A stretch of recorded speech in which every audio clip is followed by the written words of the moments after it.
Nossa história começa com Kurt narrando a treta. Um Fenrir, monstro Rank S cabuloso, estava destruindo uma vila. A galera já estava no desespero, levando porrada sem parar, então juntaram quase toda a grana que tinham para contratar o presa de dragão flamejante, o grupo dele. Enquanto Kurt só assistia de longe, a batalha começou de verdade. Bandana, a ninja do time, lançou uns fios para prender o lobão, mas o bicho era brabo demais e jogou ela longe, direto na parede. Isso podia ter dado ruim, mas a curandeira chegou no reflexo e curou os ferimentos dela. Aproveitando a brecha, Bandana enrolou os fios numa árvore e imobilizou a fera. Foi aí que o líder do grupo entrou em ação.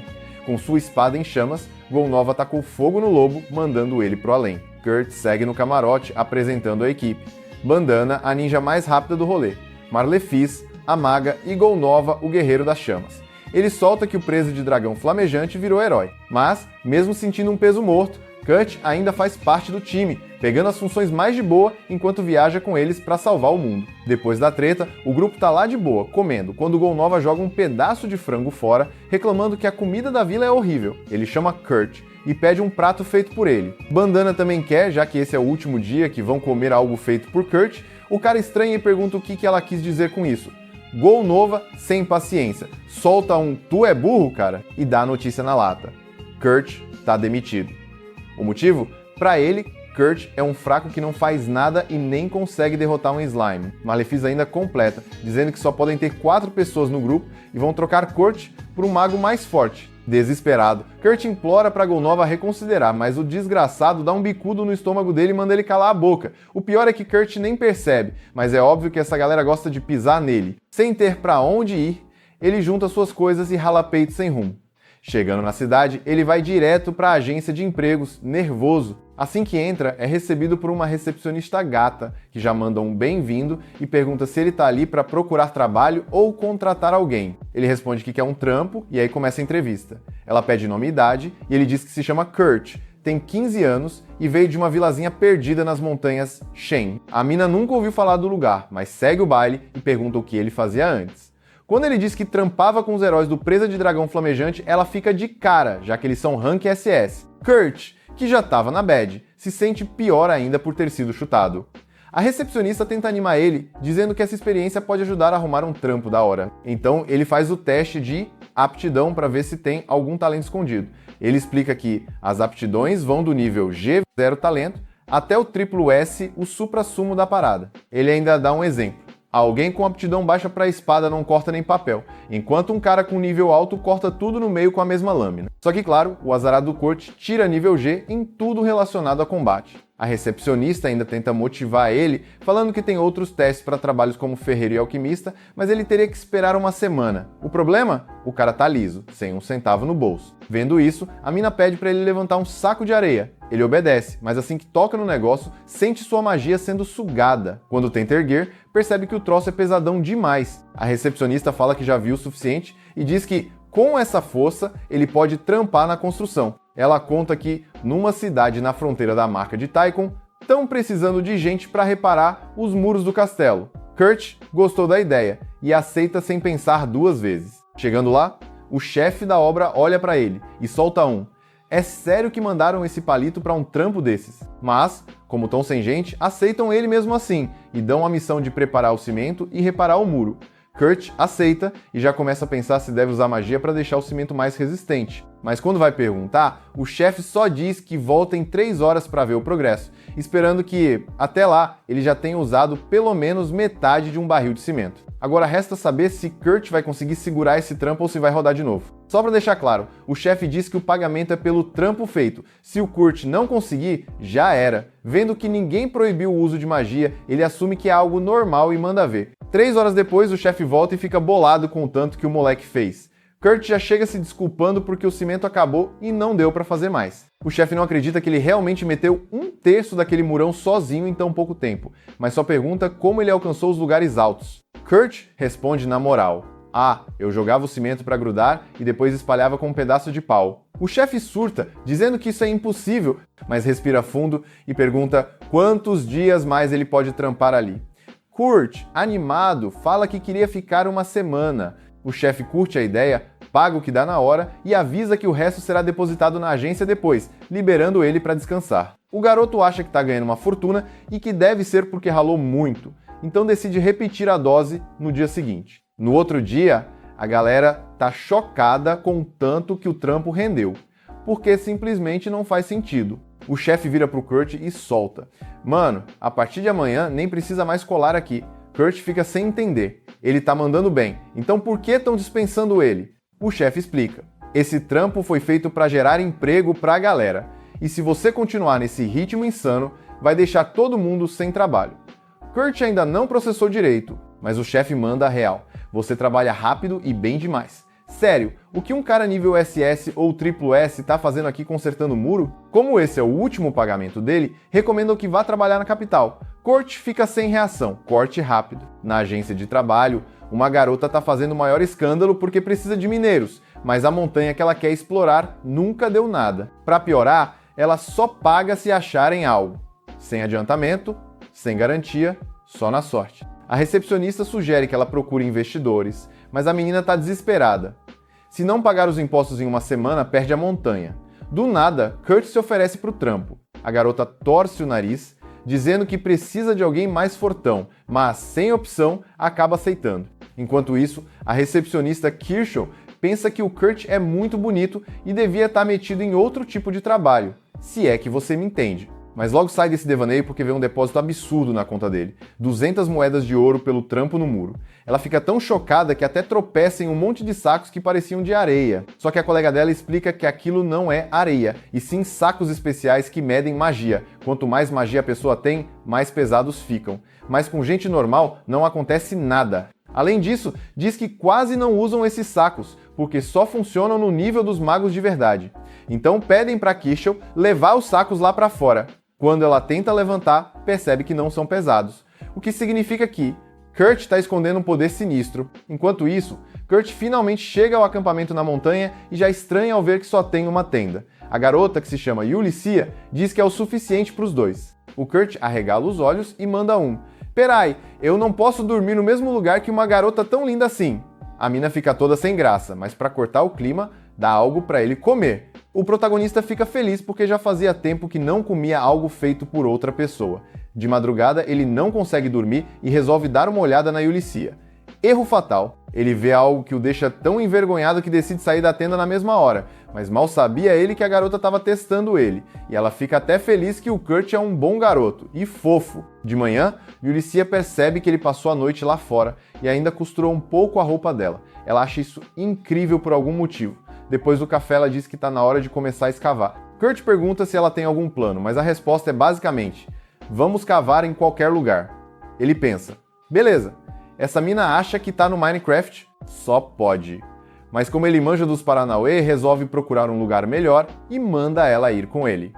Depois de um tempo, acha uma pedra cheia de cristais bonitos que podem valer até 3 moedas de ouro cada. Yulicia fica de boca aberta porque ele encontrou algo tão rápido. Depois de um tempo, ele extrai tudo e a garota já quer sair vendendo o loot. No começo, Kurt pede para Yulicia segurar a venda dos cristais por enquanto. Ela aceita de boa, já que foi ele quem fez todo o trabalho, mas percebe que tem algo a mais nessa história. Ele então explica que como os cristais são pequenos, não valeriam quase nada no mercado, então vai transformá-los em cristais mágicos. Yulicia arregala os olhos. Meu irmão, tem menos de 10 magos no reino que sabem fazer isso. Mas Kurt, como se fosse a coisa mais normal do mundo, faz o processo em segundos. Ela fica em choque. Até o menor cristal mágico leva pelo menos 1 hora para ser fabricado. Só que ele nem dá bola, dizendo que nem tem tanta magia assim. Só que para ela, essa conversa não tá batendo. No fim do dia, combinam de se encontrar no dia seguinte. Yulicia vai vender os cristais, enquanto Kurt resolve outras coisas. Mais tarde, quando ela está prestes a fechar a venda, um guarda aparece perguntando onde os cristais foram fabricados e se tem certificação. Mas Yulicia já esperava algo assim. Sem perder tempo, mostra o símbolo dos aventureiros afiliados à coroa e, com a permissão garantida, ativa um teletransporte direto para a capital. Lá, ela vai até a loja da Mímico, uma conhecida de longa data.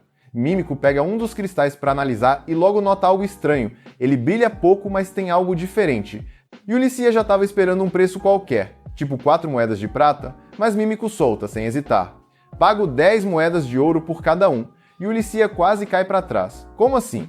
Mímico explica que esses cristais têm 10 vezes mais magia que o normal e que o brilho fraco é proposital, para evitar perda de energia. Ah, beleza. Então eu tenho mais 49 desses. Mímico nem pisca, já puxa uma bolsa com 500 moedas de ouro. Mas antes de fechar o negócio, ela impõe duas condições. Primeiro, Yulicia não pode vender esses cristais para mais ninguém, porque outras lojas não teriam noção do valor real deles. Segundo, ela precisa dizer quem os fabricou. Só que Yulicia não entrega a informação. Precisa da autorização do Kurt antes de sair falando por aí. Mímico muda o tom. Agora, ela não está pedindo como comerciante, mas como feiticeira da corte, um posto equivalente ao de uma condessa honorária. Isso é uma ordem direta. Mas Yulicia tá pouco se lixando. Ela não vai contar nada. Mímico respira fundo, então tenta outra abordagem. Beleza, então tô pedindo como amiga. Cuida dele e não deixa outro reino colocar as mãos nesse cara. E ainda completa. Se os magos da corte soubessem disso, dariam à corte o cargo de diretor do Instituto Real de Magia. E não só isso, o próprio rei provavelmente concederia a ele o título de conde honorário. Yulicia só consegue soltar um. Beleza. Mas por dentro, não tá acreditando em nada disso. Depois de um tempo, ela chega na agência de trabalho super curiosa sobre Kurtz. Como Yulicia tem um símbolo especial, Kirschel libera as informações. Agora ela sabe que Kurt fazia parte de um grupo de nível SS e trabalhou na construção das muralhas da cidade. Mas Yulicia já toma uma decisão. Todas as moedas de ouro devem ser depositadas na conta dele e ninguém pode soltar uma palavra sobre Kurt, não importa quem pergunte. Por fim, ela volta pro acampamento e quase tem um treco. Kurt simplesmente construiu uma casa enquanto ela estava fora. Você acha normal construir uma casa em uma noite? Ele só dá de ombros. Pelo menos na minha vila, isso é normal. E Yulicia só olha para ele, sem saber mais o que pensar. Agora a gente dá um pulinho de volta para o antigo grupo do Kurt, os lendários e problemáticos, presas do dragão flamejante. Mas o clima? Um caos completo. Os caras estavam atolados numa treta braba, todo mundo se lascando bonito. Porque, né, sem o Kurt ali para dar aquele suporte raiz, o bagulho desandou feio. E como manda a tradição, adivinhem quem jogaram a culpa? No novato, claro. Clássico dos clássicos. Enquanto isso, o Golnova tava na dele, só pensando no próprio umbigo como sempre. Já a Bandana, vendo o circo pegando fogo, com direito a palhaço e tudo, sacou na hora que o grupo tava afundando estilo navio furado. Um bando de cabeça quente batendo boca o tempo todo, sem saber o que é trabalho em equipe nem no tutorial. Enquanto o caos rolava, a Yulicia tava trocando uma ideia de responsa com o Kurt. A proposta? Virar diretor do Instituto Real de Magia. Tratamento VIP, estilo nobreza. Kurt ficou bolado, queria saber quem teve a ousadia de oferecer um bagulho tão top assim. Yulicia contou que foi a pessoa que avaliou as pedras mágicas, uma maga da corte que trampava por amor à camisa. Isso acendeu a luz de alerta no Kurt, cheirinho de cilada no ar. Chegou a hora da decisão e com aquele jeitão dele, Kurt agradeceu e recusou na moral. Disse que não se via nesse tipo de cargo, que não era para ele. Além disso, as tretas do antigo grupo ainda pesavam na consciência. Mandou a real. Agora ia trabalhar para Yulicia mesmo, porque o dinheiro das pedras mal dava para ela pagar os impostos. Ela abriu o jogo, ganhou uma graninha, mas como não foi ela que fez as pedras, só ficou com uma moedinha de ouro de comissão. O resto mandou direto para a conta do Kurt. Ele tentou aliviar, falou que ela não precisava se preocupar, mas ela insistiu. Disse que fez o que era certo. E aí, num sussurro, soltou que não ia conseguir dormir tranquila se ficasse com toda aquela grana. Como o Kurt nem ouviu direito, ela mudou de assunto rapidinho e disse que estava decidida a continuar a missão de procurar minerais. Kurt contou que tinha achado uma veia promissora no dia anterior. Ela agradeceu, mas ficou encucada, perguntou se ele estava dormindo direito depois de tudo. Ele respondeu que dormiu umas 6 horinhas. Tranquilo. Ela ficou toda bugada fazendo as contas de quanto tempo ele gastava construindo casa e minerando. Vendo a confusão mental dela, Kurt até pensou que talvez tivesse dormido demais. Disse que, no grupo do Golnova, mal dormia 4 horas por noite porque seguia o lema de ser o primeiro a levantar. Aqueles desgraçados usavam ele como burro de carga mesmo. Kurt falou que para manter o ritmo ia compensar o sono com mais trabalho.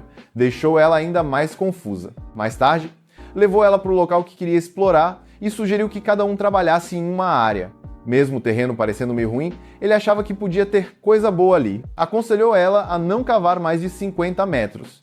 Ela estranhou, porque cavar isso tudo já era insano. Ela começou a escavar na parte dela e, por sorte divina, achou um cristal que parecia um topázio gigante. Pensou até em pedir para o Kurt transformar em cristal mágico para vender bem caro, mas desistiu. Não queria se aproveitar de alguém que sempre foi tão gente boa. Foi dar uma olhada no progresso dele e ficou de cara. Parecia que ele tinha montado uma mina completa. E era isso mesmo. Ela tentou não demonstrar, mas quando entrou mais fundo, não aguentou.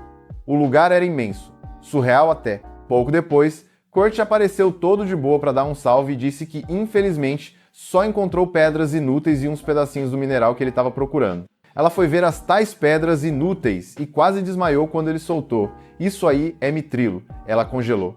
Kurt ainda mandou na tranquilidade.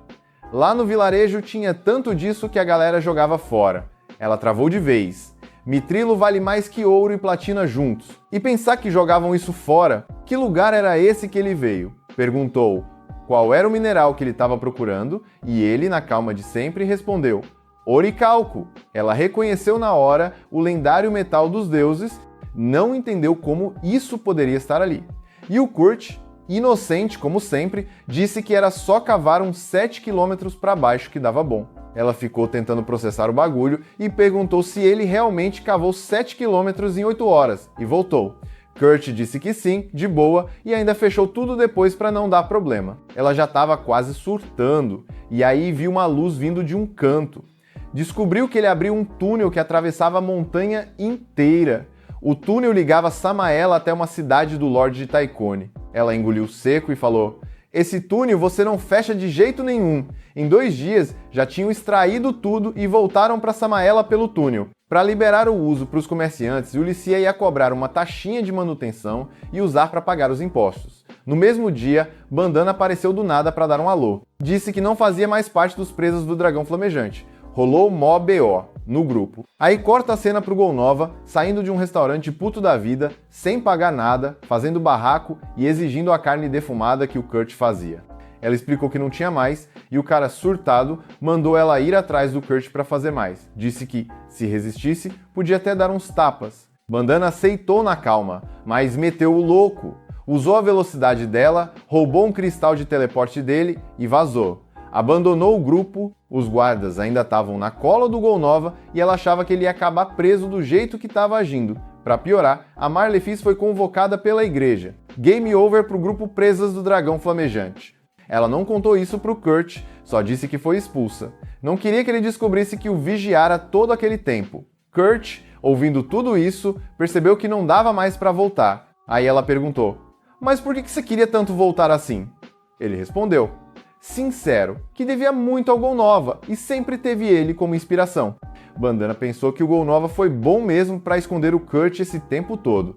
Mudando de assunto, sacou que o Kurt estava procurando trampo, já que estava ali na frente da agência de empregos. Aproveitou o momento e ofereceu uma vaga no ateliê de uma conhecida. Explicou que no país só tem 15 ateliês com licença oficial e uma das gênias estava com problemas. Sabia que se o Kurt topasse ia ser uma baita ajuda.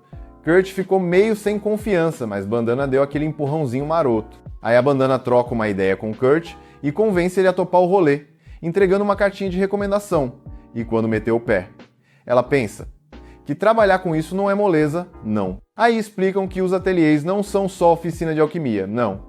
Lá também rola produção e venda de remédio, espada mágica, treco encantado e afins. Os donos desses ateliês são os mestres licenciados, chamados de mestres do ateliê, e esses caras têm moral tipo Visconde, podendo criar e distribuir os bagulhos deles como quiserem. Quando o Kurt chega no lugar que a carta indicava, ele já fica de cara. Parecia uma casa normal, nada de especial. Mas aí ele vê a plaquinha Ateliê Ofélia e pensa: é aqui mesmo. Bate na porta e quem aparece é uma elfa baixinha que se apresenta como Michelle Lakota, assistente da mestra do ateliê.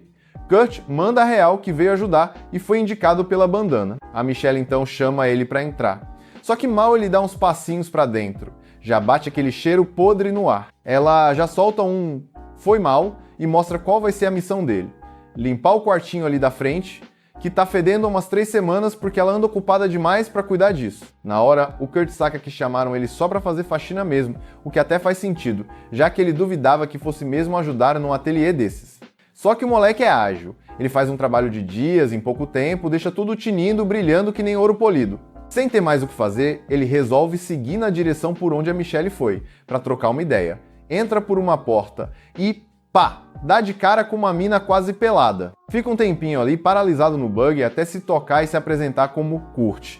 Ele fala que começou a trabalhar ali hoje. A mina entende a situação e avisa que o ateliê, na real, é no porão. O Kurt até tenta manter a pose, mas dá uma travada quando repara que ela tem uma marca estranha no estômago. Ela explica que é uma maldição. Ele pede licença, chega mais perto para analisar e já vê que o negócio tá feio. Avançou tanto que ela nem sente dor mais. Ele deduz que os órgãos dela estão comprometidos e que logo logo ela nem vai conseguir comer. No mesmo instante, ronca. O estômago da garota solta um barulho que parecia um estrondo. Kurt se oferece para cozinhar alguma coisa leve para ela. Na cozinha, enquanto pensa numa sopinha de arroz, o Kurt fica lembrando que foi a primeira vez que viu uma mina nua tão de perto e se distrai tanto que quase cai no chão. Enquanto isso, a Yulicia troca uma ideia com a Mímico, querendo saber quanto ela vai pagar pelo que entregou. Mímico responde, umas 80 mil moedas de ouro. Yulicia até duvida que aquele mitril e oricalco sejam reais. Ela pergunta, e se alguém descobrir sobre aquele moleque aí? Mímico responde, se ele der sorte, vão só sequestrar. Mas o mais certo é que apaguem ele de vez. Ela fica se perguntando como alguém tão sinistro passou batido. Aí a Yulicia solta. Ele foi chutado do grupo Presas do Dragão Flamejante. Isso espanta a Mímico, porque ouviu falar que o líder desse grupo tá foragido e com uma ordem de prisão nas costas. Mas ela larga o assunto e vai direto ao ponto. O que pensa em fazer com o moleque? Yulicia diz que queria nomear ele como mestre do ateliê, para dar uma segurada nele antes que comece a chamar a atenção demais. E ela vai trabalhar com escolta dele, mas precisa bolar bem como convencer o cara, já que ele não tem noção das próprias habilidades. E ainda subestima elas. Voltando pro Kurt, ele tá de boa na cozinha quando aparece a tal Lady Ofélia, mestra do ateliê. Ele já pede desculpa por usar a cozinha sem permissão, explicando que estava só fazendo uma sopinha para a garota do quarto do fundo. Ofélia chega perto e pede só uma coisa, que ele não conte para ninguém que viu aquela menina. Kurt concorda na hora. Depois disso, Ofélia fala que por hoje já deu e pegar a grana. Quando ele vai embora, ela fica se culpando por ter deixado a menina ser vista por um estranho, mesmo que fosse para tentar ajudar com a maldição. Um pouco depois, ela mesma leva comida para o quarto e ajuda a garota a se vestir direito, algo que para ela é super normal, já que sempre teve alguém cuidando dela. Antes de entregar a comida, Ofélia diz que vai provar primeiro, para garantir que não tem veneno. Mas a menina responde que não precisa, porque foi Kurt mesmo que fez, e ela sente que pode confiar nele. Fala também que como nunca descobriu quem jogou a maldição nela, passou a vida toda desconfiando de tudo e todos, mas que pelo menos hoje quer terminar o dia confiando em alguém. Ofélia topa não testar se é veneno. Mas assim que a garota manda a primeira colherada, segundos depois cai no chão do nada. Ofélia se desespera e fica puta com o Kurt. Mas aí, devagarzinho, a garota levanta e avisa que tá de boa, mas que isso tá completamente curada. A marca da maldição sumiu. Ofélia fica chocada, sem entender nada. Corte rápido. O mago que lançou a maldição aparece todo arrependido, pedindo desculpa pro chefão dele, já que não imaginava que a maldição ia ser removida. O chefe solta na lata. Chega de esperar. O alvo tem que morrer. E é pra ontem. Mais tarde, Ofélia cola no estabelecimento da Mímico, que tá com a Yulicia. Mímico confirma que dá pra confiar na Ofélia. Com isso acertado, Ofélia se apresenta pra Yulicia e também deixa a garota que tá com ela contar quem é. Assim que a verdade sai, Mímico e Yulicia se ajoelham em sinal de respeito. A garota é ninguém menos que Lady Liselotte, a terceira princesa do reino. Ofélia explica que os boatos estavam errados, Liselotte não estava doente, estava amaldiçoada mesmo, e isso porque alguém quer ela fora do jogo. Ela é filha única do rei com a princesa François, que veio do Império Gurumaku, do leste. A existência dela é tipo símbolo de paz entre os dois reinos. Agora que a treta com o Reino do Norte acabou, tem gente querendo arrumar outra guerra. Elas estão ali para pedir ajuda para descobrir quem lançou a maldição. Mímico fica passada que conseguiram quebrar uma maldição tão cabulosa, e Liselotte diz que foi tudo graças a um jovem chamado Kurt. Nessa hora, Yulicia e Mímico ficam de boca aberta, esse era o último nome que elas esperavam ouvir. A Yurishi ainda tá de cara que a maldição que tava ferrando com a Lizzie há anos foi quebrada com um prato de mingau. Tipo, como assim? Ela já sacou que o Kurt é meio fora da curva, mas deixou o moleque sozinho por meia-tarde. E ele foi lá e salvou a princesa. Eles até vão dar uma recompensa pra ele depois. Mas antes disso, a Mimiko acha que o mais importante é descobrir quem foi o infeliz que jogou a maldição. Normalmente, tem os feitiços de proteção contra a maldição no quarto da Lizzie, então alguém deve ter mexido neles antes de tudo dar ruim. Só que tem só 3 pessoas no reino que tinham acesso ao quarto dela na época. O filho do Riscates, que é o general da Força Expedicionária Real, o bispo Tristan Mainol da Igreja de Isidora e a terceira rainha do reino. Mas também não dá pra sair apontando o dedo sem prova, né? Então vão ter que arranjar uma evidência concreta antes de fazer qualquer coisa. Aí a Ofélia solta a ideia de montar uma armadilha pro culpado cair. Ela já tem um plano na cabeça, como a Lizzie acabou de fazer 15 anos, a tradição real diz que ela precisa sair de casa e treinar por 1 ano. E com certeza quem tentou matar ela antes vai tentar de novo. O plano da Ofélia é criar um mestre de ateliê fake e dizer que a Lizzie foi mandada para treinar com ele. Os assassinos vão tentar descobrir quem é o tal mestre para armar um ataque e aí, pimba, caem direto na armadilha. Mas para isso funcionar, eles precisam de alguém com moral e feitos de respeito para ser esse mestre fake. E a Yulishia já tem o nome certo. Ela mostra pra Ofélia um dos cristais mágicos que o Kurt fez. E na hora que a Ofélia bate o olho, ela já vê que é o cristal mais top que ela já viu na vida. Falando no Kurt, no dia seguinte ele aparece na casa da Ofélia pra trampar, mas quando chega lá, só encontra um bilhete na porta dizendo que ela saiu. Ele dá de cara com a Michelle e pergunta o que tá rolando. A Michelle conta que depois que ele saiu ontem, a Ofélia saiu correndo com a Lizzie e as duas não voltaram até agora. Sem nada pra fazer ali, o Kurt fica meio desanimado e resolve ir pra guilda comer alguma coisa. Enquanto tá comendo, ele escuta a galera da mesa do lado, entrando em pânico, porque o carregador do grupo ficou doente, e sem ele, não vão conseguir fazer a missão que tinham pegado. Não dá tempo de colocar anúncio pra achar outro. Então já estavam pensando em cancelar tudo. Aí o Kurt fica pensando e resolve que ele mesmo pode fazer esse trampo. Ele chega na mesa da galera, se apresenta e fala que ouviu o papo deles. Diz que é péssimo em luta, mas que se garante como carregador. A Estina dá risada e zoa ele, dizendo que o moleque magrelo daquele jeito nunca ia aguentar o tranco. Aí o Ken dá um tapa na cabeça dela e pede desculpa pela irmã sem noção. Só que ele também duvida que o Kurt dê conta, já que o trampo é puxado, ainda mais porque eles vão enfrentar golems que pesam mais de 200 kg. Só que o Kurt manda o famoso segura essa e diz que carregar 200 kg é fichinha. Pra provar, ele levanta na hora o Danzo e o Kans como se fosse nada, sendo que o Kans está usando mais de 150 kg só de armadura. Depois dessa, ninguém mais duvida do moleque, e eles aceitam contratar ele como carregador. No caminho para a missão, todo mundo se apresenta direitinho pro Kurt. O Ken é o tanque do grupo, mas mesmo com espada prefere resolver as coisas no soco. O Danzo é um samurai e a Estina é a arqueira. Eles até têm outro integrante no time, mas o cara tá gripado e por isso chamaram o Kurt para cobrir. A galera diz que tá feliz de ter ele no time, e o Kurt agradece por darem uma chance para um inútil como ele. Mas o pessoal não entende nada porque ninguém inútil agacha com 400 kg como se fosse aquecimento, né? Eles acham que é só piada do Kurt e seguem andando rumo à missão. Mas do nada o Kurt solta um grito doido porque acabou de ser atacado. Todo mundo se vira na hora para ajudar ele, mas fica sem entender nada quando vê o cara se debatendo com o slime. O Kurt tá surtando real, aí a cena grita para ele se acalmar e fala que é só destruir o núcleo do slime para acabar com a criatura. Ele tenta seguir o conselho dela, mas quando vai enfiar a faca no núcleo, a faca simplesmente não entra. E o pior, ele consegue se esfaquear sozinho, mano, totalmente perdido. Vendo que não vai rolar do Kurt resolver sozinho, a cena vai lá e resolve o problema rapidinho. Só que ela fica chocada com o quão ruim o Kurt é na porrada. Ele até tinha falado que era 0 em combate, mas ela não achou que fosse tão ruim assim. Kurt pede desculpa por ser tão inútil, mas o pessoal fala que tá tudo certo, que a função dele ali é só carregar as tralhas da missão mesmo. Luta é com eles. Kurt nem acredita no que tá ouvindo, ele acabou de falhar feio e ninguém tá zoando ele ou querendo chutar da equipe. Totalmente diferente de quando ele tava na Dragonfang. Ele fica aliviado de verdade por ter encontrado um grupo tão gente boa.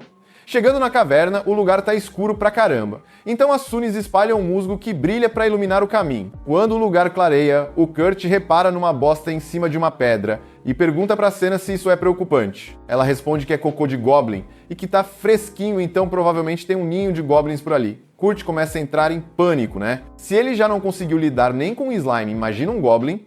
Mas Gans tranquiliza ele, dizendo que se for só uns Goblins, eles dão conta. Agora, se for uma horda inteira, aí ferrou, então eles precisam evitar isso a qualquer custo. Eles continuam explorando a caverna e acabam chegando em umas ruínas. Aí, no meio do caminho, o Kurt percebe que tem algo estranho numa parede. Antes que ele fale qualquer coisa, a Cena avista um Goblin e tenta matar o bicho rapidão, só que já era tarde. O Goblin já tinha dado o alarme e agora dá pra ouvir o barulho de uma horda vindo tanto pela frente quanto por trás. Ninguém tinha falado que ia ter tanto Goblin assim naquela área, e agora eles estão presos, sem rota de fuga.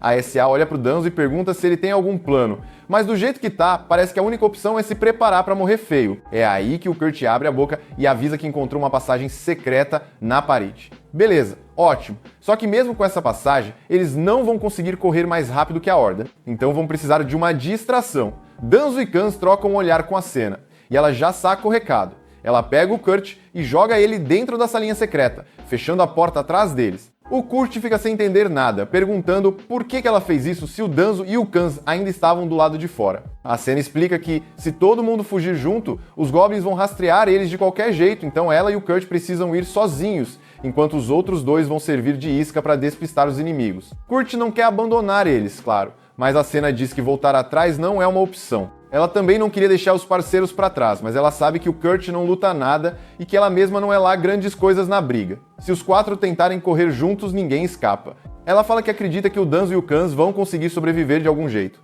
mesmo sabendo que isso é só para aliviar a consciência. A real é que os dois já aceitaram que vão morrer ali, mas estão de boa com isso, porque morrer protegendo os amigos é a maior honra que um guerreiro pode ter. A Cena respira fundo e fala pro Kurt: "Bora, a gente tem que meter o pé daqui agora." Aí a Cena espalha um pouco de musgo brilhante pelo lugar, para tentar achar uma saída, mas quando ela começa a olhar em volta, percebe uma parada sinistra. Aquilo não era uma salinha secreta comum, era uma sala de chefe, mano. E agora tão trancados ali com um dragão de ferro. Enquanto isso, lá na cidade, a Lysa tá querendo encontrar o Kurt de novo, então pede pra Ulysses levar ela até a estalagem dele.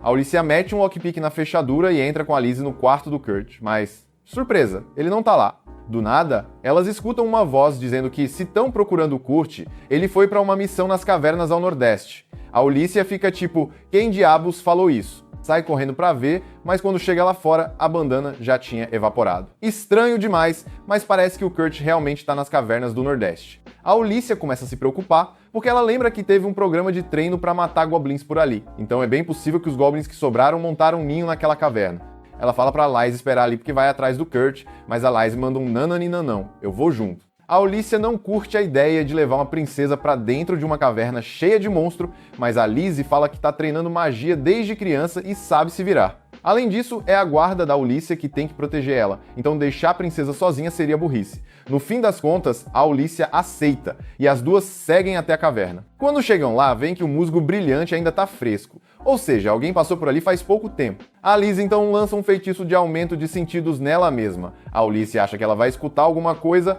mas não. A mina simplesmente se ajoelha no chão e começa a farejar. Ela só tinha ficado uns 10 minutos perto do Kurt antes, mas já decorou o cheiro do cara. Depois de dar umas fungadas, ela pega o rastro e ainda escuta uma treta rolando mais adiante. Avisa a Ulysses e dá um buff de status nela pra ajudar. Lá na frente, o Danzo e o Kans estão lutando firme contra os goblins, mas já estão no limite. Por sorte, antes que levem um hit fatal, a Ulysses chega rasgando e corta todos os goblins de uma vez só. Enquanto isso, na sala secreta, a Cina desaba no chão, toda derrotada, porque, como que ela vai lutar contra um golem dragão? Ela pede desculpa pro Kurt por ter arrastado ele pra essa furada, achando que os dois vão morrer ali. Mas o Kurt fica tranquilo e fala, relaxa, já lidei com esses troços antes. Ele começa a andar na direção do dragão, dá um pulão, cai no rabo da criatura e com um toque de leve com a adaga, simplesmente corta o rabo fora. Depois faz o mesmo com os braços, pernas, tudo. A cena tá em choque, o cara que mal conseguia matar um slime agora tá esfarelando um dragão golem como se fosse nada. Ela até fica com o midinho dele, mas o Kurt não entende o drama. Minerar golem pra ele é coisa do dia a dia. Nesse momento, a Ulysses invade a sala pra ver se o Kurt tá bem e dá de cara com ele cercado de pedaços do dragão. Ele fica feliz em ver ela e pede pra salvar os amigos, porque o Danzo e o Kans ainda podem estar em apuros. Mas a Ulysses já manda um relaxa, porque já salvou os dois, tão machucados, mas vivos. Agora que tá todo mundo salvo, se reúnem na salinha pra trocar ideia. O Danzo e o Kans agradecem muito a Ulysses por ter salvado eles, mas ela diz que não precisam se preocupar. O mais importante é que ela tem uma parada pra contar pro Kurt. Ela fala que vai abrir um novo ateliê e pergunta se ele quer fazer parte. O Kurt hesita, dizendo que já tá nesse grupo agora, mas o Kans diz que tá tranquilo, que a proposta da Ulysses é uma baita oportunidade e que ele deveria aceitar. O grupo todo apoia e o Kurt aceita. A Ulysses também menciona que vai precisar de aventureiros para proteger o ateliê, então chama o Kans e os outros para isso, e eles topam na hora. Como a notícia é boa, o Kans sugere que quando voltarem para a cidade vão fazer uma festa daquelas. E por falar em cidade, a Ulysses lembra o Kurt que ele precisa ir na guilda fazer a avaliação das habilidades dele. Ela já arrumou uma pessoa para fazer isso. Umas horinhas depois, o Kurt chega na agência e é apresentado a Mímico, uma maga da corte real. Ela fala que ouviu falar das habilidades dele e tá ali para avaliar os talentos não combativos dele. Depois que faz a leitura, ela diz que todas as skills dele são Rank B. Mas isso foi pura mentira. Na real, todas as habilidades do Kurt são SSS, e a mana dele é maior do que qualquer coisa que ela já viu na vida. A Mímico fica aliviada de ser ela quem fez a avaliação, porque se alguém mais descobrisse o poder real do Kurt, isso viraria um problema nacional. Tipo, nível tem que matar as testemunhas. E aí vem a bomba. Aqui o Shell ouviu tudo. No dia seguinte, o grupo já parte direto para a cidade, onde vai rolar a construção da nova oficina do ateliê. Só que a Ulysses nunca disse quem ia ser o novo mestre do ateliê, então o Kans está todo empolgado para conhecer a pessoa. Mas a Ulysses também não pode soltar a real, então começa a inventar umas desculpinhas na hora mesmo. A essa altura, a Senna já sacou que a Ulysses não contratou ele só por bondade, e ficou toda esquisita quando o Kans perguntou sobre o tal mestre do ateliê. Então a Senna tá com a pulga atrás da orelha. Conforme vão chegando na cidade, o Kurt reconhece o lugar. É o mesmo onde ele consertou o muro e ele ainda acha que foi demitido por ser ruim no trampo.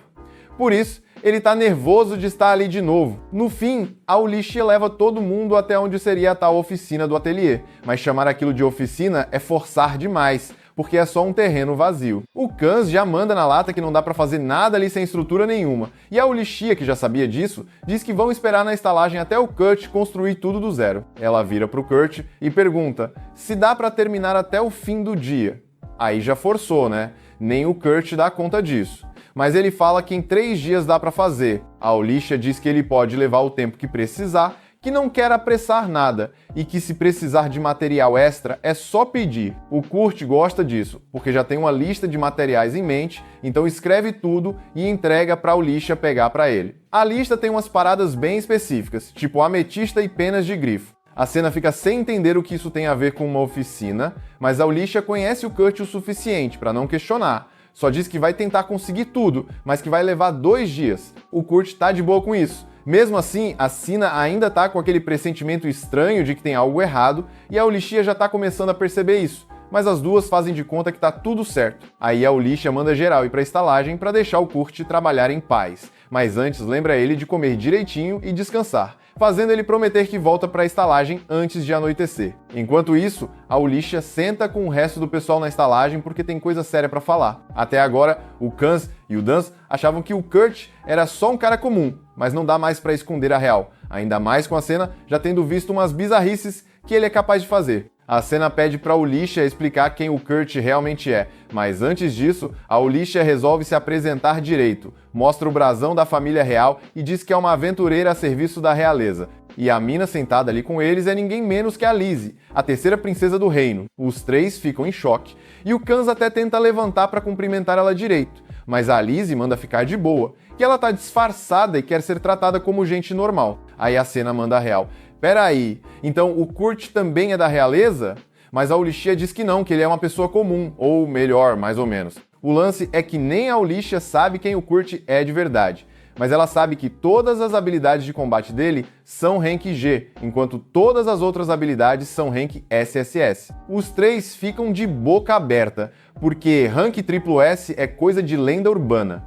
Mas, pensando bem, com o que o Kurt já fez, faz sentido. A Ulysses ainda diz que o nível verdadeiro dele é confidencial, então ninguém pode sair espalhando. Nem o próprio Kurt sabe, porque ela e a Mímico mentiram pra ele dizendo que ele é só Rank B. E o mais doido, o novo mestre do ateliê vai ser o próprio Kurt. Mas a Ulysses não pretende contar isso pra ele. Aí a Seda levanta puta da vida e mete o grito: por que você tá mentindo pro moleque, caramba? A Ulysses tenta justificar, dizendo que mesmo se contasse, o Kurt provavelmente nem acreditaria. Mas convenhamos, isso é desculpa furada. A Ulysses tenta mandar aquela de que tá protegendo o Kurt, porque se souberem das habilidades dele, vai ter gente querendo se aproveitar. Só que do jeito que a Senna vê a coisa, quem tá explorando o Kurt agora é a própria Ulysses. Sem ter o que responder, a Ulysses fica na miúda. a cena vira de costas, dizendo que não quer saber desse rolo todo. Aí, depois de um tempinho em silêncio, o Danzo pergunta se pode saber um pouco mais sobre essa treta toda. Aí a Lizzie vira pro Danzo e manda real. Dias atrás, o Kurt quebrou uma maldição sinistra que estava em cima dela, e o cara fez isso com um prato de mingau, acredita? Alguém tá querendo apagar a Lizzie, e por isso que inventaram toda essa treta do mestre do ateliê. A ideia é atrair os assassinos para descobrir quem tá por trás disso tudo. Só que, claro, o Kurt não sabe de nadinha. Pode até parecer sacanagem envolver o Kurt nisso sem contar nada, mas tanto a Lizzie quanto a Ulicia se importam de verdade com ele. Nunca deixariam nada de ruim acontecer com o cara.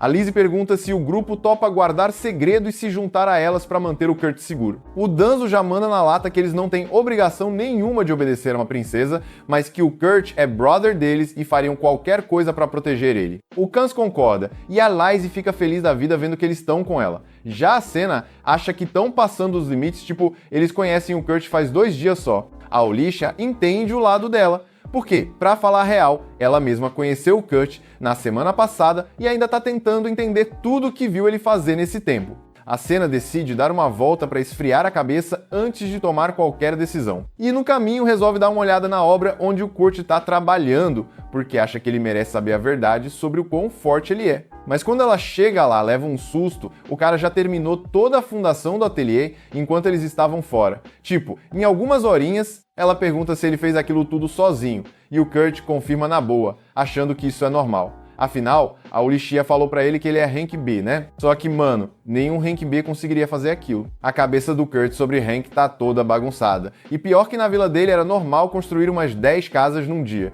então pra ele ainda tá devagar. Mesmo assim, a Senna ainda acha errado a Ulicia tá usando ele desse jeito, e pergunta se ele não tá bolado de estar fazendo tanto sozinho. Mas o Kurt fala que não tem do que reclamar. Ele curte fazer isso. Quando tava na equipe dos heróis, a galera só chamava ele de inútil, e até chutaram ele fora. Agora pelo menos ele sente que tá sendo útil. Isso já vale muito pra ele. Enquanto isso, o Danzo tá na praça central, porque vai encontrar uma informante mó importante, uma mina que lembra até a bandana. Lembra que o grupo deles só contratou o Kurt porque o carregador deles ficou doente? Então, aquele tal de Bibono era, na real, um espião. Ele entrou pro grupo só pra sabotar tudo, a mando de um grupo rival de aventureiros que tava com inveja do sucesso deles. A bandana já tinha rastreado o Bibono e passado a localização certinha pro Danzo, que agora tá livre pra usar a informação do jeito que quiser. Ele paga a mina pelo serviço e mais tarde parte para uma taverna. Lá dentro tem um careca todo largado num canto, emburrado porque levou fora da garçonete depois de tentar passar a mão nela, mó vacilão, e ainda falhou na missão de destruir o grupo do Danzo. Mas o Bibono já tem um novo plano. Ouviu falar que o grupo do Danzo tá trampando num ateliê que tem ligação com a terceira princesa. Se ele ferrar com esse lugar, vai ganhar uma grana preta. Só que aí o Danzo chega devagar e solta. Tá curtindo sua última bebida. Quando o Bibono percebe que é o Danzo, entra em desespero e sai correndo. O cara vai disparado por um beco, mas tropeça num fio armado e cai de cara no chão. O Danzo vai se aproximando devagar. No começo, ele até ignorou quando o Bibono chegou de atestado no dia da missão na mina, mas agora ele sabe que era tudo armação. O Bibono tenta se fazer de doido, como se não soubesse de nada, mas já era. O Danzo saca a espada e vai pro pescoço do cara, mas no último segundo, decide não sujar as mãos ainda. Só manda o recado. Se o Bibono aparecer de novo perto dele ou dos amigos, aí sim vai ser fim de jogo. O Danzo sai andando e de um cantinho escondido, a bandana tava vendo tudo. Ela fica bolada que ele não finalizou o cara, porque sabe que o Bibono vai dar problema mais pra frente. Então ela mesma se prepara pra terminar o serviço. Mas aí 2 caras encapuzados aparecem do nada e carregam o Bibono embora. A bandana saca na hora quem são, membros da Esquadra Fantasma, que trabalham direto pra Mímico. E aí ela fica se perguntando por que uma maga da corte real tá se metendo nesse rolo. Antes que possa fazer qualquer coisa, o corvo mensageiro dela chega com uma carta do superior. Na carta, ele diz pra ela não se meter demais, porque isso tudo tá sob a jurisdição da Marlefis. Ela fica frustrada, mas ordens são ordens, então tem que recuar. Como não tem mais nada pra fazer ali, decide voltar pra cidade natal do Kurt. Só que, falando na Marlefis, a situação dela tá tensa. A mulher foi capturada e tá presa dentro de um círculo mágico. De volta à cidade, Danzo e Kans acordam no dia seguinte e ficam de boca aberta quando vem o ateliê que o Kurt conseguiu construir. O cara ainda arrumou tempo para colocar árvore, cerca viva e tudo mais, e ninguém entende como isso cresceu em um dia. Enquanto a galera tá chocada, a Lizzie já tá lá viajando, sonhando em casar com o Kurt e morar com ele ali para sempre.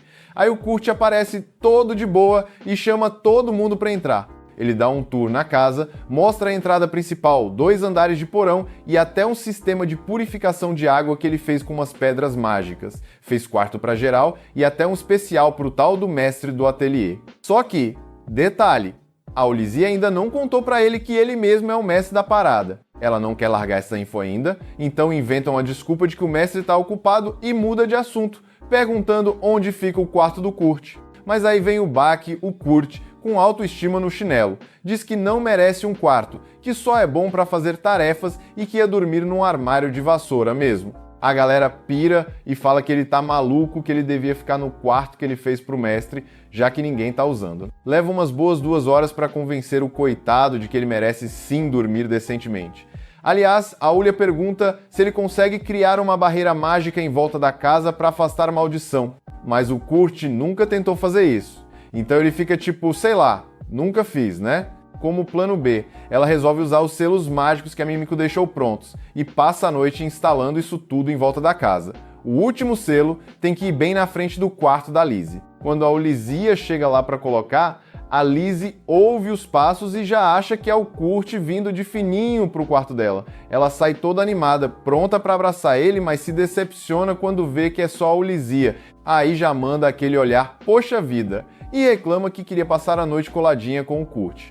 A Ulia dá um puxão de orelha nela, dizendo para parar com essas ideias tortas e que ela que não se aproveite da inocência do Kurt, porque ele é tão esforçado que se ela pedisse para ele puxar as costas dela, ele ia achar que é mais uma tarefa, e faria mesmo. No dia seguinte, o Kurt tá lá preparando o café da manhã para geral, todo fofo, quando a Lizzie aparece só de avental. A Olizia quase surta, achando que ela tá pelada, mas a Lizzie fala que tá tudo certo, que ela tá com roupa por baixo, ufa. Quando a comida tá pronta, todo mundo senta para comer e rasga elogios pro banquete que o Kurt fez. Aí a Olizia pergunta, ué, cadê o Kurt? A Lizzie lembra que ouviu ele falando que ia limpar umas pichações nas paredes da mansão. A Ulia já entra em pânico, percebendo que ele deve estar se referindo aos selos mágicos que ela passou a noite toda colocando. Esses selos nem deveriam sair só com um pano.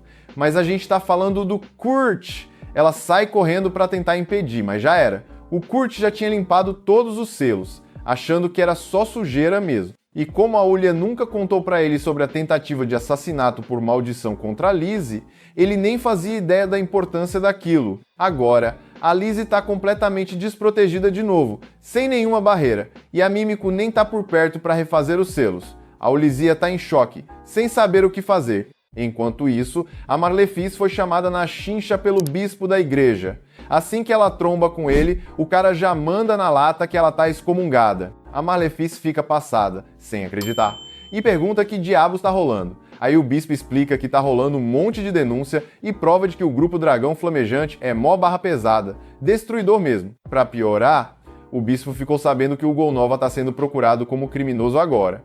Então, a igreja não quer mais ter nada a ver com a Marlefis. A Marlefis até tenta apelar, falando que ela não fez nada de errado de verdade. Tirando aquele dia que ela fritou um garçom de salário mínimo com magia de raio nível 5 do nada, mas na cabeça dela o cara mereceu, porque a comida tava ruim. Detalhe, esse papo não ia colar nem ferrando num tribunal, né? Só que o bispo também não é flor que se cheire. Ele vira pra ela e fala que tá disposto a esquecer esses pecadinhos e até dá pra ela um cargo de sacerdotisa, se ela fizer um servicinho pra ele.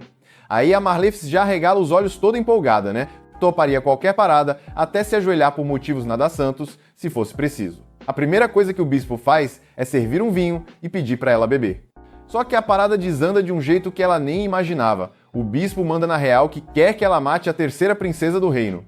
A Marlefis, claro, jamais aceitaria uma treta dessas. Só que o vinho que ela tomou tinha uma maldição sinistra.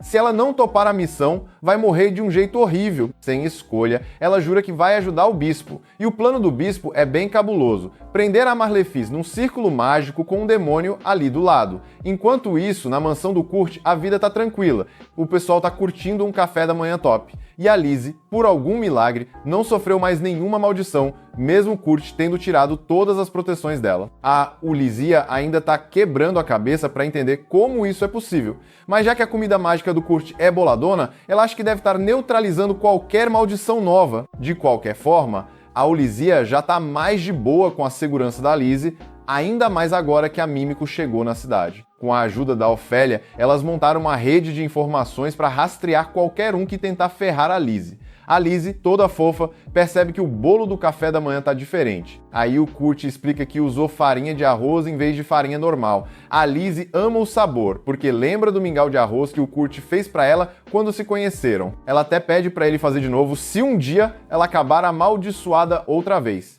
O Kurt, todo tranquilo, fala que faria quantas vezes ela quisesse, mas que ela não precisa se preocupar porque não vai mais ser amaldiçoada. A Olizia, desconfiada, pergunta como ele pode ter tanta certeza, se ele mesmo disse que não conseguia montar barreira anti-maldição. Aí o Kurt revela que a mansão toda já é uma baita barreira de proteção. Tudo que é magia de maldição é refletido. E ele ainda deu uma turbinada nisso. Coincidentemente, os assassinos que estão atrás da Lizzie tentam mandar outra maldição nela. Só que, na hora do ritual, o feitiço simplesmente some. E o mago que lançou o feitiço acaba amaldiçoado a levar flashbang eterno na cara. O Kurt configurou a barreira para isso, porque não queria matar ninguém por acidente, mesmo que o cara merecesse. A Olizia fica passada de novo com o talento do Kurt e agradece mentalmente que ele está protegendo a Lizzie. Mas ela precisa correr para encontrar a Ayla e a Mímico, para continuar a caça aos traíras que estão brilhando igual pisca-pisca de Natal por aí. Enquanto a Olizia sai, o Kurt chega na Lizzie e chama ela para dar uma volta na cidade. A Lizzie quase tem um treco achando que o Kurt estava chamando ela para um encontro, mas ele só queria passear mesmo, até porque ela ainda não tinha nem saído da mansão. A Lizzie agradece, mas diz que nem rola sair, dadas as circunstâncias. E enquanto isso, lá nos muros da cidade, o cara que contratou o Kurt, que é o marquesão da cidade, e o Generic tão tensos. Parece que uma horda de monstros está vindo para cima da cidade. Eles não tão desesperados, porque as muralhas foram restauradas e o exército tá no esquema para lutar. Ao mesmo tempo, a Eulichia, a Mímico e a Ofélia acham um farol humano. Mas já era, parece que os parceiros dele mataram o cara para não chamar atenção. Mesmo morto, o corpo do cara ainda estava brilhando, o que deixa a Olizia surpresa.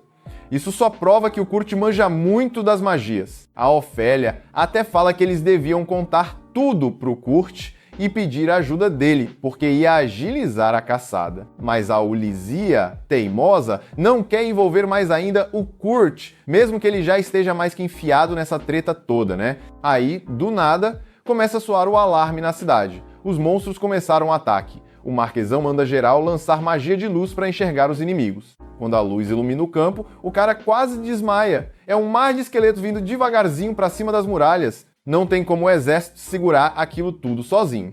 Então o marquesão já começa a organizar os soldados para aguentar o tranco. Então eles seguram os esqueletos, nem que seja para morrer tentando. Enquanto o resto da galera foca em tirar o máximo de civis da cidade, o marquesão estava super preparado para se sacrificar pelo povo. Só que, para surpresa dele, bem na hora que os esqueletos chegam na muralha, eles simplesmente começam a sumir do nada. O marquesão fica sem entender nada, mas aí lembra que foi o Kurt quem consertou essa parte da muralha, então já sacou que foi coisa dele. No final, todo o exército de esqueletos some. Aí a gente volta para Marlefis, que ainda está presa dentro do círculo mágico. O bispo fez um contrato com um demônio cabuloso para matar a princesa. E agora, esse capetão tá usando a mana da Marlefis como se fosse bateria para invocar monstros. E como a primeira leva falhou, o bicho vai continuar puxando toda a energia dela até não sobrar mais nada. Enquanto isso, lá na cidade, o Kurt acaba de ficar sabendo do ataque dos monstros e já pergunta para Eulichia se vão dar conta. A Eulichia fala que a cidade está cercada de monstros para todo lado e que os cavaleiros estão tentando bolar um plano, mas a situação tá tensa. O único motivo da cidade ainda não ter sido destruída é que um monte de esqueleto foi purificado assim que encostou nas muralhas. O Kurt explica que ele encantou as paredes quando consertou elas, e que para ele isso era padrão lá na vila onde morava. Fica até de cara que ninguém nessa cidade tenha pensado em fazer isso antes, mas, detalhe, ele só conseguiu mexer em 2 das 4 muralhas. Se os esqueletos resolverem atacar as partes normais, já era, vão invadir fácil. Aí a Lizzie, espertinha, pergunta se o Kurt não podia fazer uma arma da hora para acabar com todos os esqueletos de uma vez. O Kurt até pensa no assunto, mas antes dele responder, a Eulichia corta e fala que precisa sair rapidinho.